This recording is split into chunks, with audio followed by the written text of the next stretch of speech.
Uniclac.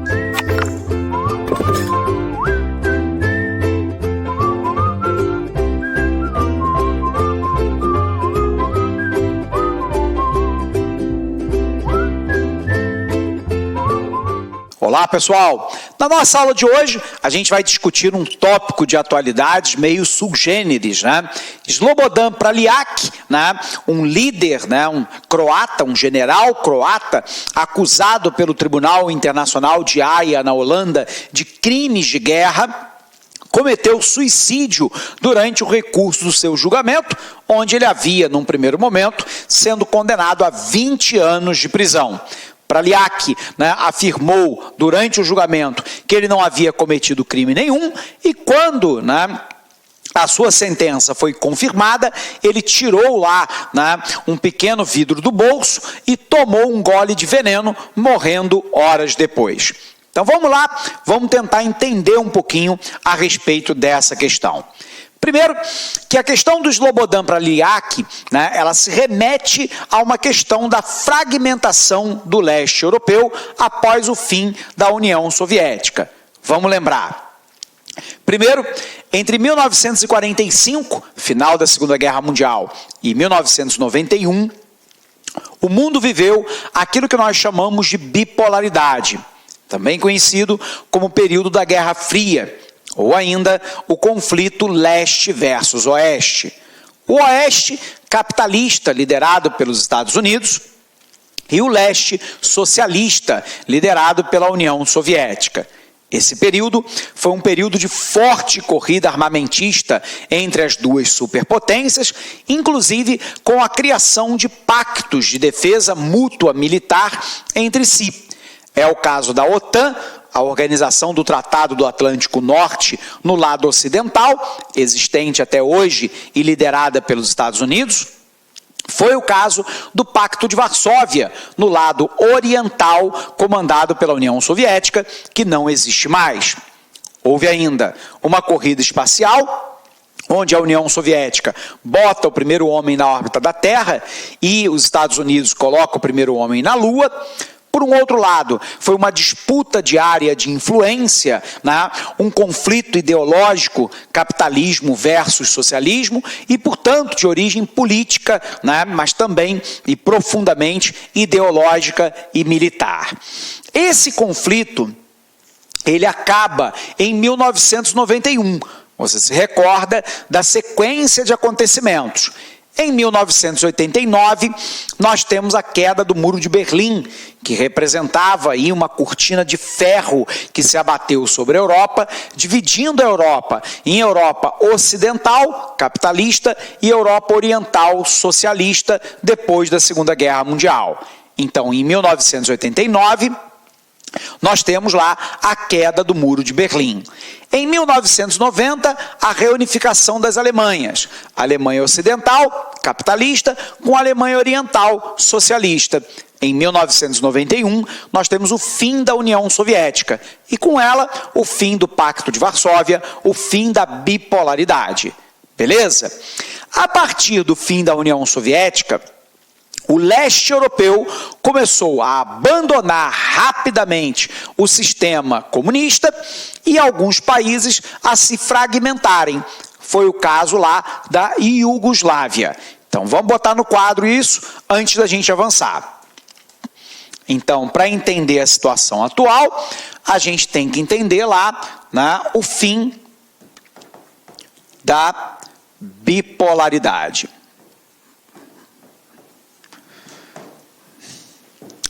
Então, de 1945 a 1991, lembrando, né, aqui o fim da Segunda Guerra Mundial e aqui o fim da União das Repúblicas Socialistas Soviéticas.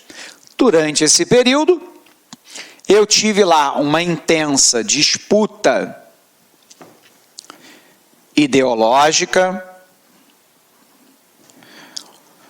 política e militar. Eu tive uma corrida armamentista e espacial, e tive uma disputa por áreas de influência. Então vamos ver se a gente recorda, né? Período aí de 1945 a 1991, período da bipolaridade, do conflito leste versus oeste, da velha ordem mundial, da Guerra Fria. Disputa ideológica, capitalismo versus socialismo, política e por área de influência, além da disputa de origem militar. Isso leva a uma corrida armamentista e espacial e uma disputa de área de influência entre capitalistas e socialistas. Na Europa, o oeste da Europa capitalista, liderada pelos Estados Unidos, o leste europeu socialista, liderado pela União Soviética. Enquanto a União Soviética foi forte, ela comandou com mão de ferro o leste europeu. Países, né, como, por exemplo, a Iugoslávia, a Tchecoslováquia, mas também a Bulgária, a Hungria, né? Lembrando aí dos países que compunham, né, a área de influência ou a própria União Soviética, né, como Cazaquistão, Uzbequistão, Tadiquistão, Geórgia, Bielorrússia, né, todos eles com uma área de influência intensa sob o ponto de vista político e militar dos soviéticos. No entanto, em 1991, a União Soviética deixa de existir. Quando a União Soviética deixa de existir, nós temos um outro movimento. É uma corrida acelerada para o capitalismo e, por um outro lado, uma fragmentação. Isso porque vários países foram criados, né, a partir de uma miscelânea sob o ponto de vista étnico, linguístico e religioso. Foram amalgamados num único país, sem que nunca se sentissem verdadeiramente como nacionais. É o caso, por exemplo, da Tchecoslováquia, que logo depois do fim da União Soviética, se separa em dois países independentes, sem grandes conflitos. A Eslováquia de um lado, a República Tcheca do outro. Não foi isso que aconteceu com a Iugoslávia. A Iugoslávia era formada lá por Montenegro, por Sérvia, por Croácia, por Bósnia, Kosovo e a Eslovênia. O problema é que havia um conflito latente entre esses grupos. Então vamos botar isso aqui no quadro para você entender o suicídio atual. Quando nós temos lá a Iugoslávia,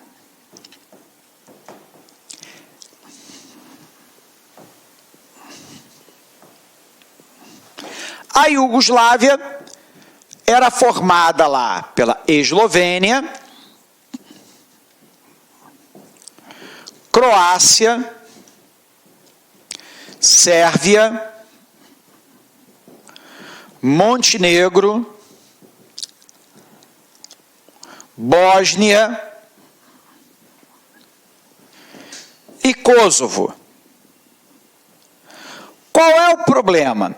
É que esses grupos aqui não tinham uma identidade étnica entre si e nem religiosa. Lembrando que etnia remete à cultura. Portanto, né, é ética, moral, hábitos alimentares, modo de se vestir, visão do passado, visão do futuro, religião, língua, enfim, tudo aquilo que marca a cultura de um povo. Só para dar um exemplo, né, nós temos os sérvios, né, que são eslavos, portanto, do mesmo grupo étnico que os russos, e são cristãos ortodoxos.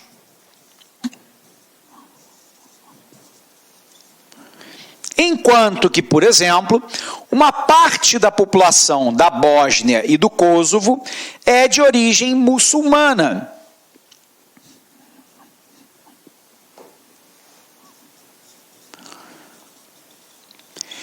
a gente vai poder observar que com o fim, né, da União Soviética, a Iugoslávia entra num processo de fragmentação. A Eslovênia, né, e a Croácia são dois países que imediatamente se tornam independentes de maneira relativamente pouco conflituosa. E aí ficou a Sérvia, que sempre foi, né, o país mais importante da Iugoslávia, seu aliado Montenegro, dominando as regiões da Bósnia e de Kosovo. O problema é que a população croata que habitava a Bósnia e a população muçulmana resolveram, né, declarar a independência da Bósnia. O resultado é que a Sérvia, então, invadiu a Bósnia e iniciou um processo de limpeza étnica no país. Recentemente, o general que comandou essa limpeza étnica, né, chamada Ratko Mladić, um sérvio, foi condenado à prisão perpétua pelo Tribunal Internacional de Haia, na Holanda, por crimes de guerra e crimes contra a humanidade, por limpeza étnica. Ao longo, no entanto, das investigações, nós conseguimos obter informações. Quando eu digo nós estamos falando do Tribunal Internacional de Haia, a humanidade como um todo, de que os crimes não foram cometidos somente pelos sérvios e montenegrinos em relação à população bósnia muçulmana, mas que também teve, né, a participação de croatas, né, nesse massacre contra os muçulmanos, numa verdadeira guerra civil de muçulmanos e croatas dentro da Bósnia. E neste caso, né, é que se encontra o Slobodan, que cometeu agora, né, suicídio num tribunal.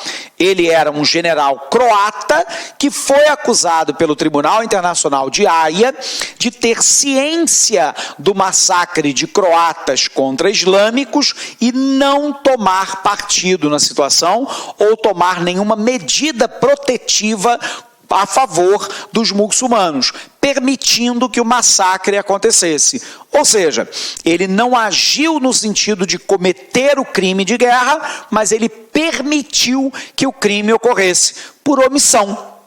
E muito provavelmente porque se entendia como croata e que havia uma guerra civil de croatas com muçulmanos, ele se posicionou ao lado dos croatas dentro da Bósnia, permitindo o massacre rotineiro de muçulmanos pelos sérvios e também pelos croatas.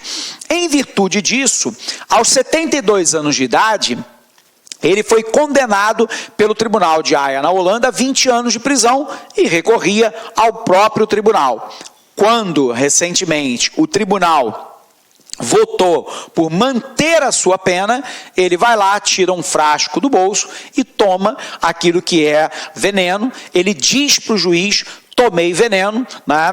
Imediatamente o julgamento foi paralisado.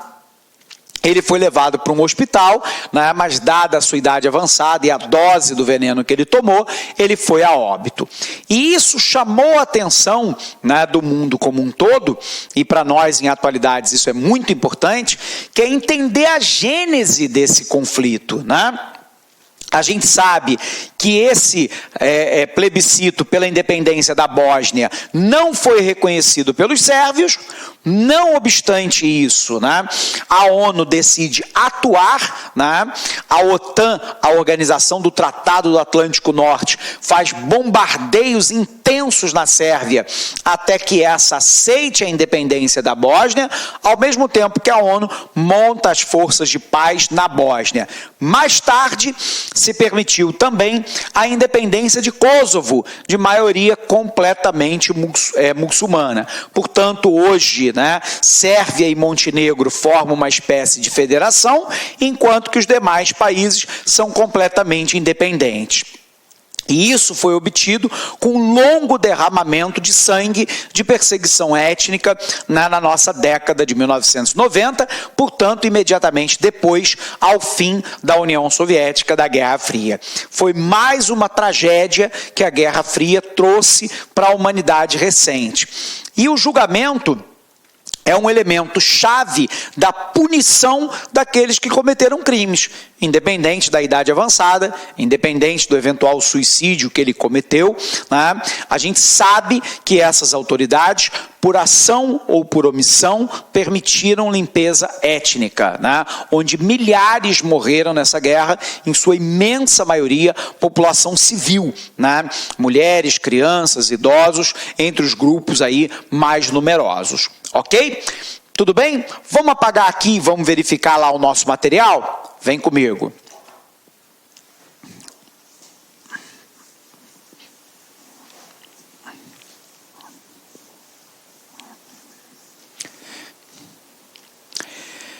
Então, pessoal, líder croata morre após tomar veneno no Tribunal Internacional de Haia, na Holanda.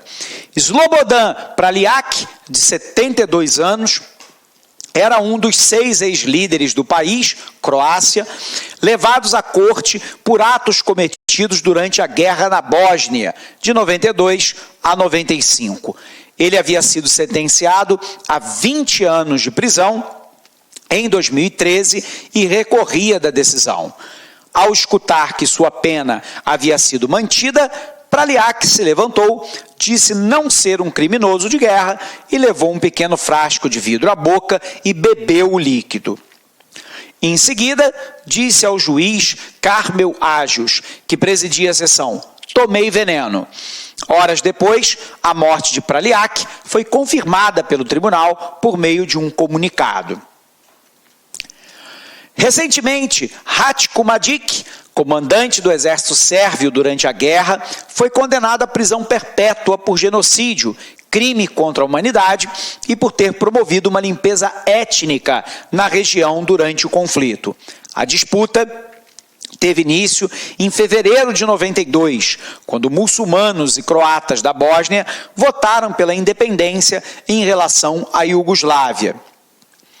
O referendo foi boicotado pelos sérvios. Um mês depois, a União Europeia reconheceu a independência da Bósnia. Os sérvios deram início, então, a uma guerra. O exército de 180 mil homens, comandado por Mladić, cercou a cidade de Sarajevo e ocupou 70% do país. Com o intuito de estabelecer uma república sérvia, perseguiram e mataram croatas e muçulmanos. Aliados contra os sérvios, croatas e muçulmanos travaram ainda uma guerra civil entre si, entre 93 e 94, na qual a cidade de Mostar, no sul da Bósnia, foi o epicentro. O Tribunal Penal Internacional da Guerra na Bósnia foi instaurado em 93, quando o conflito ainda estava em curso, para julgar as atrocidades cometidas durante esse período. Os julgamentos se concentraram, em grande parte, no papel da Sérvia no conflito, mas mostraram que a Croácia também promoveu uma limpeza étnica para assumir o controle do território bósnio. Ao longo de 24 anos, foram indiciados 161 suspeitos, dos quais 90 foram condenados. Praljak foi considerado culpado por ter sido informado de que fiéis muçulmanos estavam sendo detidos por soldados e levados para a cidade de Prozor no verão de 93 e por não ter feito nada para impedir isso. Mais tarde, esses muçulmanos foram assassinados.